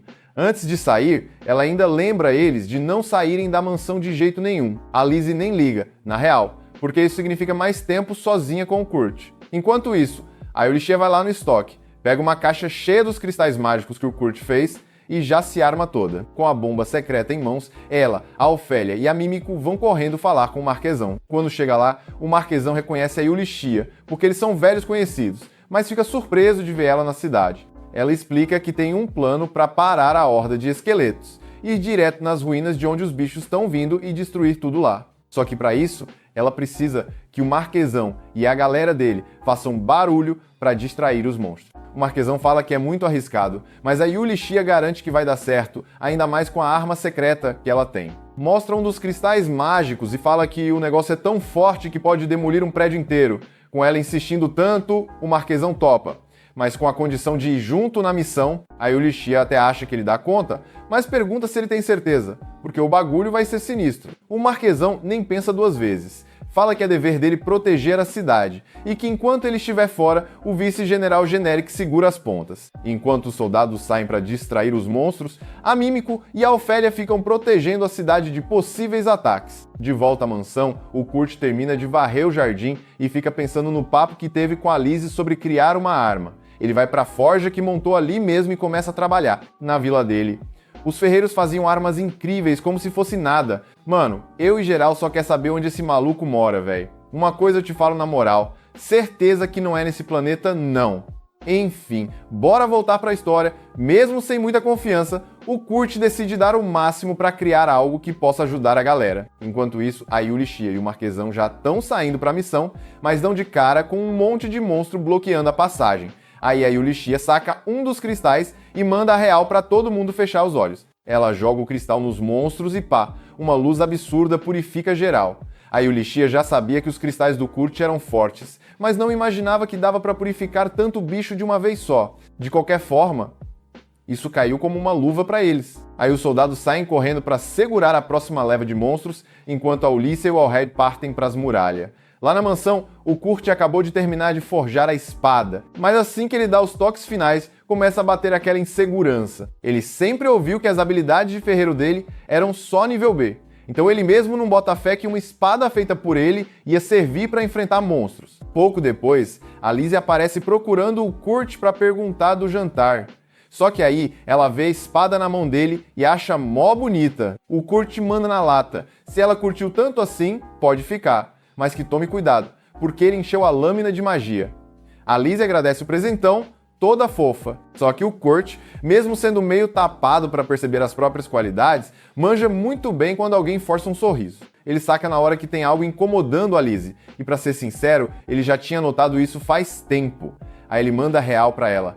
Tem alguém atrás de você, né? E a Lizzie fica chocada que o Kurt acertou em cheio. Ela acaba confessando que é isso mesmo e ainda pede desculpa pela confusão que causou. O Kurt, de boa, fala que ela não precisa pedir desculpa de nada. Mas a Lizzie fica mó mal, porque sabe que tá colocando geral em risco por causa dela. Tipo agora, que a Ulissa tá arriscando a vida pra proteger ela. O Kurt até sacou que tem alguém querendo pegar a Lizzie, mas ele nem imagina que ela é princesa e que proteger ela é questão de segurança nacional. Na cabeça dele, a Ulissa só foi lidar com alguma treta nas muralhas ali perto. E pra piorar, ele lembra de uma vez que o Golnova rabiscou todas as paredes daquelas muralhas. Então o Kurt acha que a Ulissa deve estar enfrentando algum pichador doido que tá perseguindo a Lizzie. Tá completamente viajando, mas beleza. O que importa é que a Ulissa tá se arriscando por causa da Lizzie. E o Kurt se sente um lixo porque, com o status de combate dele, ele não consegue fazer nada pra ajudar. Ele odeia essa sensação de não conseguir proteger quem ele gosta. E a Lizzie tá na mesma vibe. Ela detesta ver a galera se arriscando por ela. Se pudesse, preferia lutar e se proteger sozinha. Aí já que o assunto veio, o Kurt manda uma ideia. Bora nós dois sair e pegar esse folgado? A Lizzie topa na hora, mas pergunta como é que eles vão sair da cidade, já que tá cheia de monstro por todo lado. O Kurt dá um sorrisinho e fala que isso aí é fichinha, que ele tem seus jeitinhos pra resolver essas paradas. Enquanto isso, lá no campo de batalha, a Ulissa sente aquele arrepio nas costas, tipo uma premonição. Certeza que o Kurt vai aprontar alguma maluquice de novo. Lá na mansão, a Lizzie tá se arrumando pra cair na porrada quando lembra que nem testou ainda a espada mágica que o Kurt deu pra ela. Curiosa para saber que tipo de magia o bagulho solta, ela levanta a espada pro alto, mas nada acontece, zero. Aí o Kurt entra no quarto e pergunta se ela já tá pronta, e quando ela olha para ele, dá para ver que alguma coisa a espada fez sim. Enquanto isso, a Yulichia e o Allred ainda estão tentando atravessar a horda de zumbis. Graças à galera da distração, os monstros diminuíram um pouco, mas ainda tem bicho pra caramba, e a Yulizia já usou quase todos os cristais mágicos dela, tá quase zerada. Do nada, o Allraid toma uma facada no bucho de um monstro. A Yulizia corre pra ajudar, mas acaba cercada por vários zumbis, e não consegue nem puxar outro cristal a tempo. Por sorte, bem na hora, o Kans e o resto da turma aparecem salvando geral. Eles ficaram sabendo do perrengue e vieram voando pra cá assim que terminaram a missão deles. Logo depois, eles acham um ponto onde os monstros estão brotando e a Yulizia joga um dos cristais do Kurt e limpa a área toda. Agora eles conseguem chegar na entrada do prédio. A Yulizia dá um pouco da sopa curativa do Kurt pro Allraid para ele se recuperar da facada. E assim que ele tá de boa de novo, ela já se prepara para entrar. Mais zumbis começam a sair do prédio, mas o Kans diz que segura as pontas dali, deixando a Yulizia e o Allraid seguirem sozinhos. Lá no fundão das ruínas, a Marlefi está sendo drenada até a alma, perdendo toda a mana, e do jeito que tá indo, vai bater as botas logo logo. Mas o demônio que tá ali nem liga. O que chama a atenção dele é que os humanos estão resistindo bem mais do que ele esperava. Ele até se impressiona com a Yulizia e o Allraid, que já estão lá dentro, então decide ir dar um jeito neles pessoalmente. Correndo pelos corredores, a Yulizia e o Allraid acabam achando a fonte onde os zumbis estão sendo invocados. A Yulizia ataca um cristal mágico lá e explode tudo, os zumbis e o feitiço que estava chamando eles também. Ela até se surpreende de ter dado tão certo, mas claro, nunca é tão fácil assim.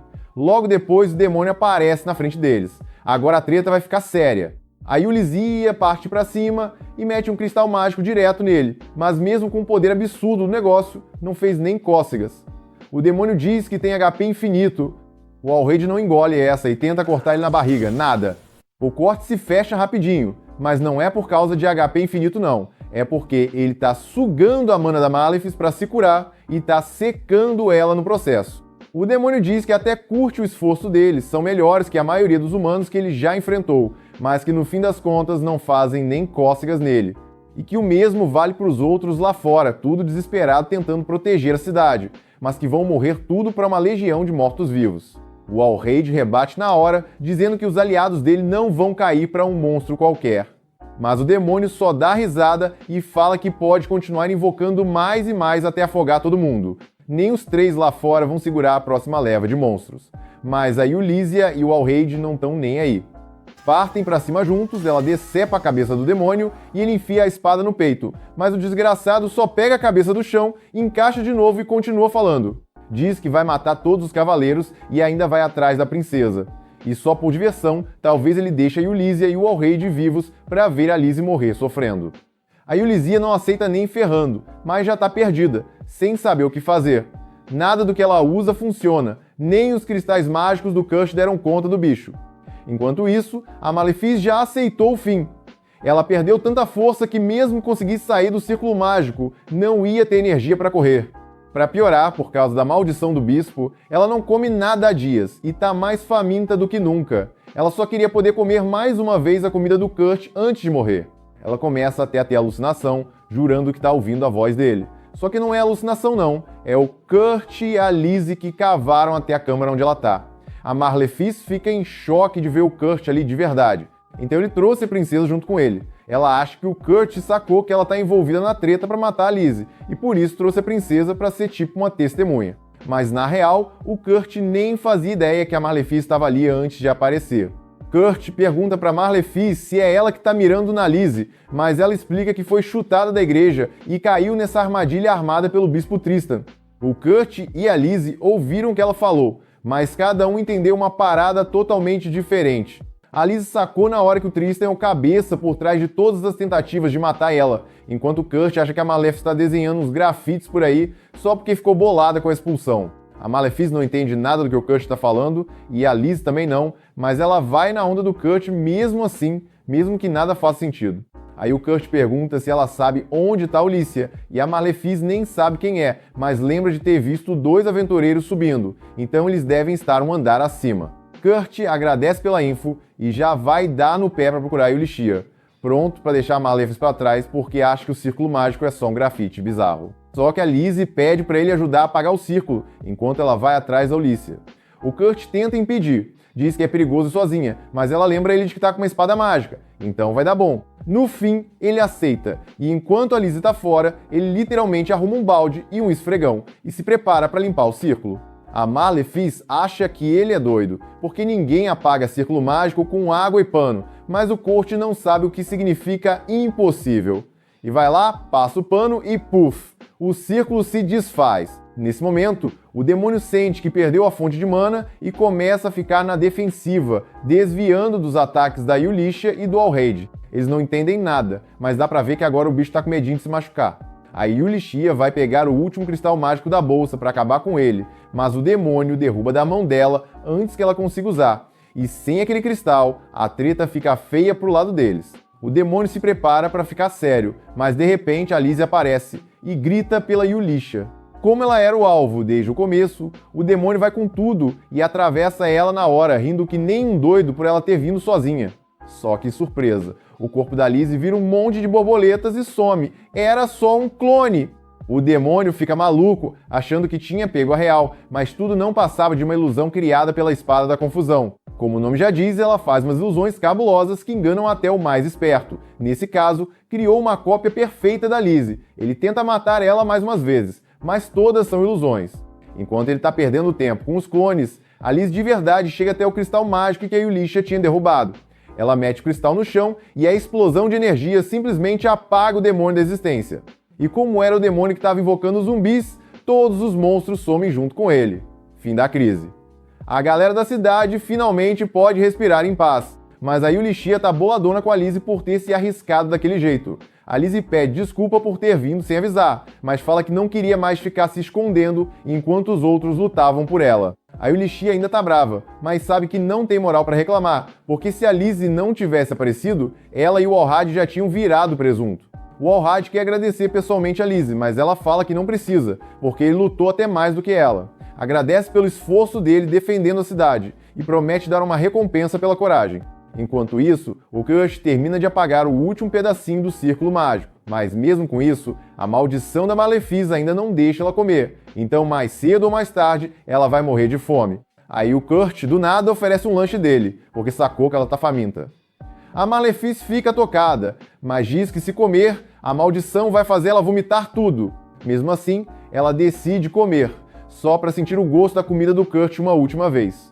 E aí, milagre, ela consegue comer de boa. Poucos segundos depois, a maldição desaparece do estômago dela. Na hora, ela saca que foi a comida do Kurt que curou tudo. E aí começa a lembrar de todas as vezes que ele ajudou ela e o grupo Dragão Flamejante, e percebe que a real força da equipe era o suporte dele.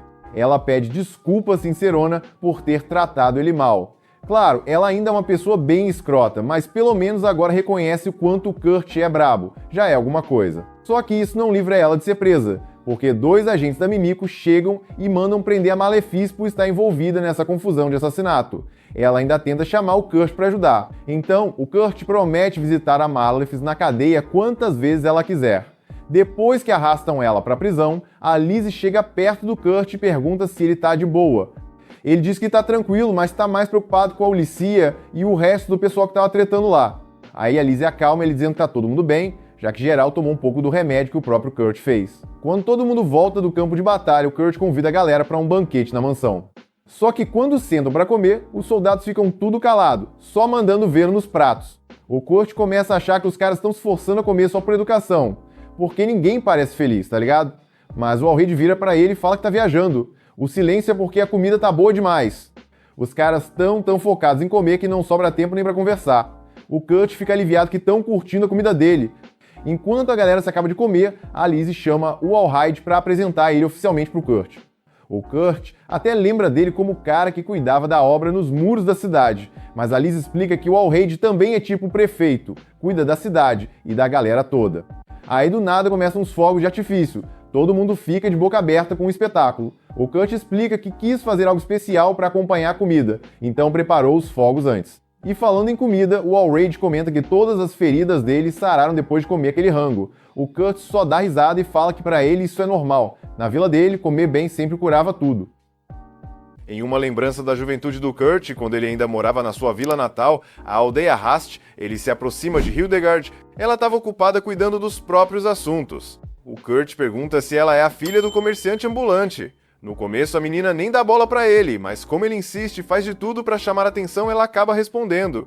Explica que o pai proibiu ela de falar com qualquer um daquela aldeia. Pelo visto, o pai da Hildegard acha que o pessoal de lá é meio esquisito, e se ela passar muito tempo com eles, pode pegar essa esquisitice. Mesmo assim, Hildegard fala com firmeza que só tá falando sozinha. Aí o Kurt entra na onda e diz que ele também só tá conversando consigo mesmo. É assim que os dois se apresentam e não demora muito pra virarem amigos. Pouco tempo depois, o Kurt leva a Hildegard para passear nas montanhas, montados num golem de ferro, para mostrar umas flores coloridas tipo arco-íris. No caminho, a Hildegard vê umas frutinhas que parecem gostosas e decide comer algumas, só que eram super venenosas. Sorte dela que mesmo tão novinho, o Kurt já sabia fazer um antídoto. Ele age rápido, pega as flores coloridas, amassa tudo até virar uma pastinha, mistura com água e coloca a mistura na própria boca, pronto para dar o antídoto para Hildegard. Mas, bem na hora, ele acorda. Era uma lembrança de 10 anos atrás. Hoje em dia, ele e o grupo de aventureiros estão indo para uma aldeia que pediu ajuda. Quando chegam lá, o chefe da vila explica o problema. Uma seca inesperada secou o rio completamente. Sem água, os cultivos estão morrendo. Mas a Yulisha não parece muito preocupada. Ela dá uma olhada melhor no mapa e percebe que uma vila vizinha tem um reservatório gigante e os canais das duas aldeias estão conectados. Só que, segundo o chefe da vila, o líder da outra aldeia não quer compartilhar a água, mesmo depois de várias tentativas de negociação. Por isso, chamaram o atelier, confiando na fama deles para convencer o teimoso do vizinho a colaborar. Depois de ouvir tudo, a Yulisha volta para o grupo e encontra o Danzou esperando. Ele conta que os outros já subiram a colina. Parece que o velho cuidador de aves machucou as costas e pediu ajuda para o Kurt. A Yulisha acha que consegue lidar com a situação e parte direto para o Danzou, determinada a negociar pela água. Mas quando chega lá, uma mulher se ajoelha e implora para que ela ajude a vila dela também com o problema da água. Yulisha fica confusa e percebe que naquele momento só resta torcer para chover. Justo nessa hora, alguns aldeões correm em pânico tentando avisar ela sobre algo que aconteceu no topo da colina. Eles têm dificuldade de explicar, então ela corre até lá e encontra o Kans e assina boquiabertos olhando para um lago gigantesco. Ela fica chocada. Se existia um lago daquele tamanho, por que os moradores estavam reclamando de falta de água? A Sina diz que esse lago não estava lá há poucos minutos. Aí o Kurt aparece correndo e a Yulisha começa a juntar as peças do quebra-cabeça.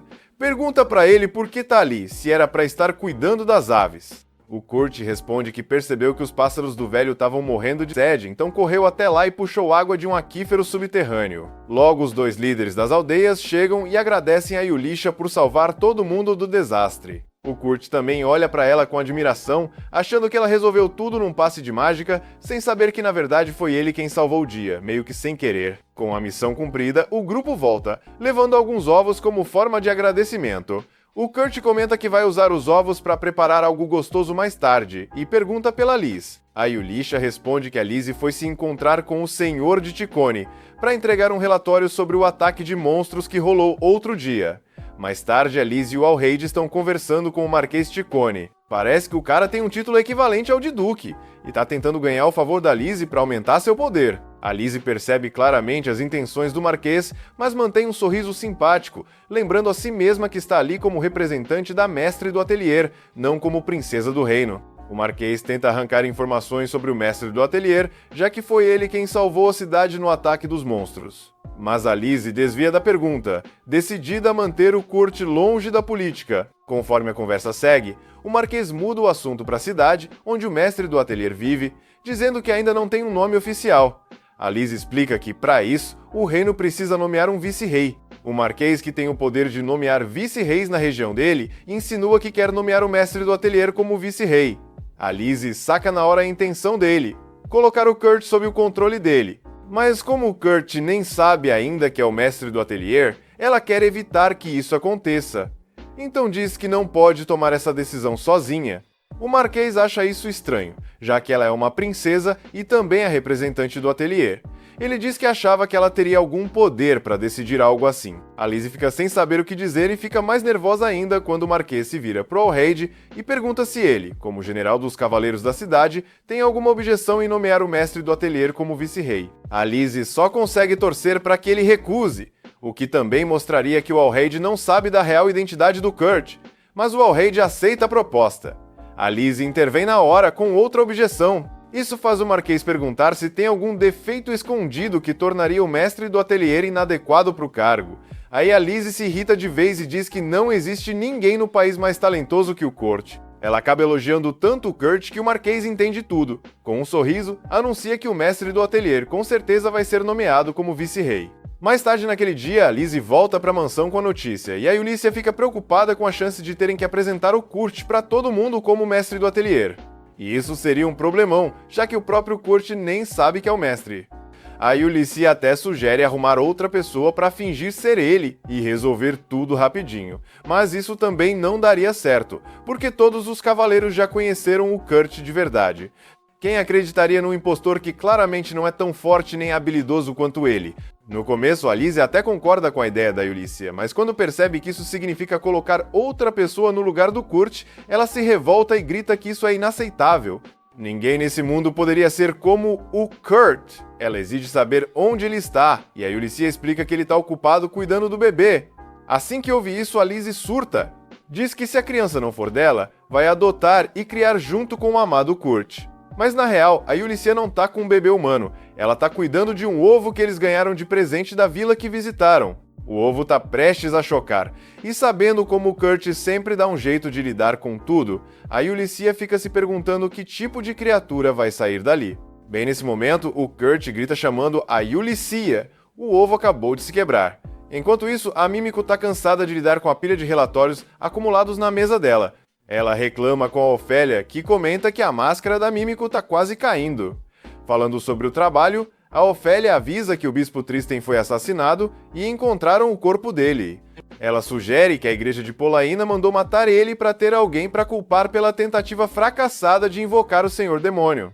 Depois ela pergunta para Mímico o que ela pretende fazer com a Marlef, se vai matá-la. Mesmo com o desejo de vingança, Mímico lembra das palavras do Kurt, que prometeu visitar a Marlef na prisão. Com isso em mente, ela percebe que talvez matar a Marlef agora não seja uma boa ideia. Nesse momento, a Mímico recebe uma carta. Parece que acabou de chegar uma notícia ruim. De volta ao Kurt, o ovo chocou e nasceu uma menininha. A Ulysses e a Lizzie ficam totalmente confusas por a criatura ter virado filha do Kurt. Logo depois, a Ulysses reúne todo mundo para uma reunião e a menininha já tá no colo do nosso protagonista, chamando ele de papai, mesmo tendo acabado de nascer e parecendo ter uns 3 anos de idade. A Ulysses fala que é impossível uma criança sair de um ovo e avisa que a menina pode ser um monstro. Infelizmente, ela precisa que o Kurt entregue a garota, mas ele pergunta o que ela pretende fazer com a criança. A Ulysses responde que vai se livrar dela. O protagonista se recusa a soltar a menina. Ele não acredita que uma criatura tão inocente possa fazer mal para alguém. Quando a Ulysses tenta pegar a menina à força, o Kurt implora para ficar com ela, prometendo cuidar dela, mas a Ulysses não deixa. Aí, bem nesse momento, a menininha olha para a Ulysses, estica a mão, toca o rosto dela e a chama de mamãe. A Ulysses fica paralisada, imaginando um futuro com o Kurt e a garotinha como sua filha. Como se tivesse notado o que a Ulysses estava pensando, a Lizzie logo puxa ela de volta para a realidade e deixa claro que a menina não é filha dela com o Kurt. A Ulysses nega rapidinho, dizendo que nem tinha pensado nisso, mas antes que ela diga qualquer outra coisa, a Lizzie pega a menina no colo. Assim que a criança tá com a Lizzie, também toca o rosto dela e chama de mamãe. O coração da Lizzie derrete na hora. O Kans diz pra Ulysses que não tem necessidade de fazer mal pra menina. Ele acredita que podem criar ela direito. Mesmo se ela for um monstro, dá pra ensinar a ser uma boa pessoa. Com pouca resistência, a Ulysses aceita, ainda que de má vontade. A Lizzie começa a pensar num nome pra garota. Já que ela chamou as duas de mãe, a Lizzie sugere uma combinação dos nomes dela com o do Kurt e propõe o nome Sis. Mas a Ulysses não concorda, já que foi chamada de mãe primeiro e propõe o nome Yukuli. As duas começam a discutir tão alto que acabam acordando a menina. Confusa, a garotinha pergunta por que estão brigando. E então pega as mãos das duas bem de leve, e de repente tudo fica calmo. No fim, todas concordam que o que importa não é quem deu o nome, mas que ela uniu todos ali. Vendo como a bebê trouxe alegria para o grupo e iluminou o ambiente, o Kurt percebe que ela pode ser a ligação entre todos. Então ele propõe o nome Akuri, que significa proximidade. Todo mundo gosta e a menininha sorri feliz ao ouvir o nome novo. À noite, enquanto a Ulysses e a Akuri dormem, um dos subordinados da Mímico chega. A Ulysses entrega uma amostra de cabelo e saliva da Akuri, na esperança de descobrir mais sobre a origem dela. No dia seguinte, o Kurt constrói um quarto na casa só para Akuri. Apesar dela ficar feliz, a Yulicia vê o quarto como uma prisão, sem janelas, com paredes de mitril impossíveis de abrir por dentro. Além disso, a Yulicia decidiu manter a Lizzie e a Akuri afastadas até receber o relatório da Mímico. A Yulicia tem assuntos para resolver com o Kurt, então avisa que eles vão sair. A Akuri quer ir junto, mas dizem que ela não pode. A Yulicia pede pra Sina cuidar dela enquanto estão fora. Na saída, ela diz pro Kurt que podem resolver tudo rápido e voltar pra brincar com a Akuri. De repente, a Yulicia ouve a voz da Akuri vinda de dentro da carruagem. Pergunta pro Kurt se ele também ouviu, e quando ele confirma, os dois correm pra ver. Pra surpresa deles, a Akuri tá lá dentro. Eles se perguntam se ela fugiu e seguiu eles escondida, mas não podem levá-la e não dá tempo de voltar para deixá-la em casa. Por sorte, a Yulicia vê um dos subordinados da Mímico passando a cavalo. Ela diz pro Kurt ficar onde está, enquanto vai pedir ajuda. Ao se afastar, o Kurt pensa sobre o que deve estar preocupando ela. Ele percebe que a Yulicia não disse não para Akuri por mal, mas porque se preocupa com a segurança da criança. O Kurt começa a se perguntar se fez a escolha certa e o que vai fazer se a Akuri for realmente um monstro. A Yulicia volta e tira ele dos pensamentos. Ela sabe o que ele está pensando e admite que ele não está errado, mas ao mesmo tempo, ninguém sabe no que a Akuri pode se tornar. Então, no fundo, nenhum dos dois está completamente certo ou errado. Naquela hora, do nada, aparece um velhinho pedindo desesperado para que eles ajudem a salvar a vila dele do tal rei demônio. Kurt e Akuri topam na hora, dizendo que vão dar o melhor de si. A Yulicia fica chocada com a empolgação dos dois e fala para eles não ficarem com essa ideia de salvar o mundo, porque esse nem era o motivo deles estarem ali. Logo depois, aparece uma mulher e pede desculpas, explicando que o velhinho é o sogro dela e que sempre quis ser vidente. Agora ele vive falando umas coisas doidas pros outros. A mulher também diz que é a cliente e agradece por eles terem arrumado um tempinho para aceitar o pedido dela. Mas aí ela solta que não esperava que o ateliê fosse mandar um casal tão fofo de recém-casados.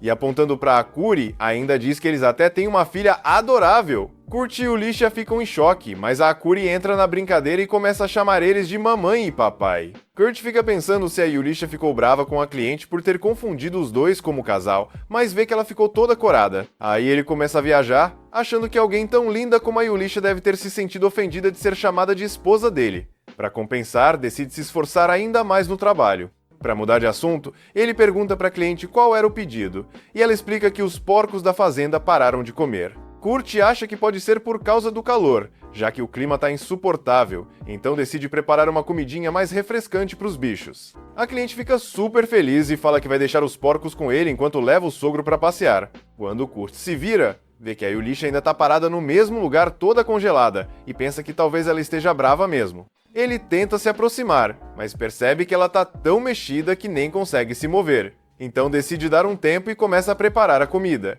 Depois que alimenta os porcos, ouve a Yulicia murmurando sozinha. Ela fala que, apesar da diferença de idade e altura, até que não seria tão estranho se eles tivessem uma filha, já que as pessoas provavelmente imaginariam eles juntos. Aí ela se deixa levar pelas próprias fantasias, entra em pânico, mas depois tenta se acalmar dizendo que não sente nada errado por Kurt, só que não entende por que dói tanto pensar em ficar longe dele. De repente aparece um dragão no céu. A Yulicia saca a espada para proteger todos, mas antes de atacar, o Kurt segura ela e diz que o dragão é amigável. Mesmo assim, Yulicia grita preocupada pela segurança da Akuri, mas o dragão só tá ali para comer a comida que o Kurt preparou. Isso deixa a Yulicia meio tensa. Kurt explica que em áreas rurais é comum os dragões aparecerem atrás de comida, e ela fica surpresa porque na cidade isso nunca acontece. A Akuri até pergunta se é um cachorro muito grande, e o Kurt explica que é só um filhote de dragão, só que aí a Yulicia sente cheiro de sangue. Ela olha em volta e acha um dos guardiões ferido. Logo percebe que é o guardião que cuida do Kurt, vê algo se mexendo nos arbustos e entra em combate com quem estava lá. Kurt e Akuri correm até o local da luta. Uma mulher aparece e exige que entreguem a menina para ela. Yulicia pergunta se ela conhece o Kurt, mas ele acha que é só uma caçadora de dragões. Só que a Yulicia sente que o buraco é mais embaixo. Ela manda o Kurt fugir, ele até tenta protestar, mas o dragão pega ele e a Akuri e voa com os dois. Yulicia observa os dois indo embora e sente orgulho de ver que Kurt conseguiu domar um dragão, já que isso é algo super difícil. Ela pensa que Kurt é tipo nível SSS em tudo que não seja luta, então ela tenta enfrentar a mulher, mas não consegue acompanhar. Pergunta se ela tá ali pelo dragão filhote, mas a mulher só responde que nada disso importa, porque a Yulisha vai morrer logo. A mulher ataca, faz a espada da Yulisha voar longe e ainda acerta um corte fundo no estômago dela. Sem saída, Yulisha usa os cristais mágicos do Kurt e faz o chão se levantar, prendendo a inimiga. Quem tá lá na fazenda, tipo a cliente e o sogro, até sentem o chão tremer e acham que foi um deslizamento de terra, mas o sogro diz que é sinal de boa sorte. Mesmo enterrada, a inimiga sobrevive e escapa. Agora ela tá com chifres e unhas gigantes em forma de espada. A Yulisha percebe que ela é um demônio com poder mágico absurdo que odeia humanos. Ela se pergunta por que um demônio apareceria agora, já que fazia mais de 100 anos que nenhum se mostrava. A mulher demônio também se surpreende, porque não esperava que uma humana fosse capaz de quebrar seu feitiço e revelar sua forma verdadeira. Ela diz que agora entende como a Yulisha conseguiu derrotar um rei demônio no passado. A Yulisha fica preocupada, porque isso quer dizer que a demônio conhece seu passado e tá vigiando ela faz tempo. Sem arma e perdendo sangue, ela só torce para que o Kurt chegue bem até a fronteira, onde talvez encontrem proteção. Ela se desculpa por não ter conseguido proteger ele e acha que vai morrer ali mesmo. Mas, de repente, o Kurt aparece montado no dragão. A Yulisha grita de frustração e ele cai de uma árvore sem saber lutar. Ele fala que quer fugir com ela. Do nada, o chão treme e uma multidão de porcos enfurecidos corre em direção a eles. Mas os porcos passam direto, e os dois aproveitam para montar em um deles. Yulisha se pergunta se é comum os caras do campo saírem montando porcos e enfrentando demônios. Kurt diz que sabe que tá fazendo uma loucura, mas que não é loucura proteger alguém que é importante para ele. Isso mexe com a Yulisha, porque ela acha que ele só a vê como amiga e aliada, não como mulher, e isso dói. Ela não entende por que sente tanto isso e por que se incomoda tanto com a ideia de que ele não goste dela de verdade. No fim, ela admite para si mesma que está apaixonada por ele. Mas antes que consiga pensar mais sobre isso, uma explosão de fogo atinge todos os porcos, que saem voando. Só sobram Kurt e Yulisha. Yulisha agradece ao Kurt por ter dado a ela um motivo para continuar viva, já que depois do ferimento tinha perdido a vontade de lutar. Ela pega a adaga do Kurt e usa sua técnica especial, chamada Corte Mágico, que serve para cortar os feitiços do inimigo. Ela confessa que nunca conseguiu usar essa técnica direito, mas agora não tem escolha. Em um ato desesperado, ela tenta. Mas falha. Do nada, a Akuri aparece e se agarra na Yulisha, chamando ela de mamãe. E aí, de algum jeito, o feitiço se desfaz. A mulher demônio tá exausta, e a Yulisha fica tentando entender o que acabou de acontecer. No fim das contas, ela conclui que foi a própria demônio que cortou o ataque, mas fica sem entender por que ela faria isso. Aí, a Yulisha se toca de que a menina que a demônio estava procurando é a Akuri. Ela até tenta confrontar, mas tá tão fraca que cai no chão. A caçadora foge também, porque tá sem forças. E o Kurt dá um remédio pra Yulisha, segura ela e pergunta se ela tá com dor ou precisa de alguma coisa. A Yulisha só fecha os olhos e decide curtir aquele momento um pouco. Mas a Akuri tá super preocupada, começa a fazer carinho no rosto da Yulisha, perguntando se ela tá bem. A Yulisha responde que tá sim, que tá tudo certo, só que de repente ela pensa, como é que a Akuri chegou aqui tão rápido? O Kurt explica que ela não correu nem voou, simplesmente apareceu, como se tivesse usado magia de teletransporte. Aí a Yulisha começa a pensar que vários magos têm tentado dominar essa magia, mas ninguém conseguiu ainda. Só quem nasce com esse dom de teletransporte consegue se mover para qualquer lugar onde já tem uma pedra de teleporte ativa. Ela pede rapidinho para Akuri mostrar de novo como usou a magia, mas a Akuri diz que não consegue mais. A Yulisha se pergunta como isso aconteceu e tenta perguntar pro Kurt, mas aí os pensamentos dela são interrompidos pelos porcos jogados no chão. Eles decidem levar os bichinhos de volta para a fazenda e a Akuri junto com o Kurt começam a cuidar deles. Quando a cliente volta, ela fica felizão de ver que os porcos estão animados de novo e agradece a Yulisha. Depois pergunta onde está o Kurt, e a Yulisha inventa que ele foi dar um oi para alguém da fazenda vizinha, mas na real, ele tá voando no novo dragão domesticado dele. Depois de lidar com a cliente, a Yulisha e a Akuri estão voltando, e a Akuri pergunta se a Yulisha tá cansada. Ela responde com carinho que tá bem, graças a ela. Aí pergunta se foi a Akuri que cancelou aquela bola de fogo, e a Akuri diz que não. Então a Yulisha começa a achar que foi a própria demônio que protegeu a Akuri. Ela decide investigar tudo melhor, os novos poderes da Akuri e o motivo da demônio estar atrás dela. Mas seus pensamentos são interrompidos quando vê o Kurt acenando lá de cima montado no dragão. Ele desce e mostra que capturou a demônio. Num flashback, ele conta que o dragão sentiu um cheiro estranho, então ele pousou e encontrou a demônio ferida, caída no chão. Viu que ela ainda estava viva e ficou pensando no que fazer. Mesmo sem saber se era certo, ele decidiu dar um remédio para ela. Ela chama ele de idiota por salvar ela, mas ele responde que só ajudou porque no fim das contas, ela não matou nem a Yulisha nem a Akuri, e ela ainda dissipou o feitiço no último segundo. O Kurt joga o remédio pra ela toma, mas logo começa a se sentir fraca. Aí ele revela que, sabendo que não teria chance numa luta direta, colocou anestesia no remédio. Isso vai deixar ela apagada por uns 3 dias. Ele diz que acha que ela é só uma caçadora de dragões e pede pra ela não machucar mais humanos. Mas depois se pergunta se ela entendeu alguma coisa, já que ela não é como a Hildegard. Só que, quando ele menciona esse nome, a demônio fica chocada. Antes que ela possa dizer algo, o efeito da medicina bate e ela desmaia. Depois, todo mundo chega no vilarejo e a Yulisha comenta que esse dia pareceu mais longo que uma semana inteira de confusão. O Kurt pede pra Akuri ir com a Sina e as outras, porque elas devem estar super preocupadas com ela. A Liz e a Sina chegam rapidinho e abraçam a Akuri com força. E aí aparece um cara com uma aparência bonita, e se apresenta e pergunta como foi o trabalho. A Yulisha fica se perguntando quem é esse cara, e a Liz explica que ele é o novo mestre do ateliê delas. E mais nada, é só isso. Comente o que achou e se quiser saber como essa história continua, não se esqueça de se inscrever no canal para ajudar a chegar aos 10 mil inscritos. Temos capítulos novos toda semana, eu sou o Flip Senpai e nos vemos na próxima.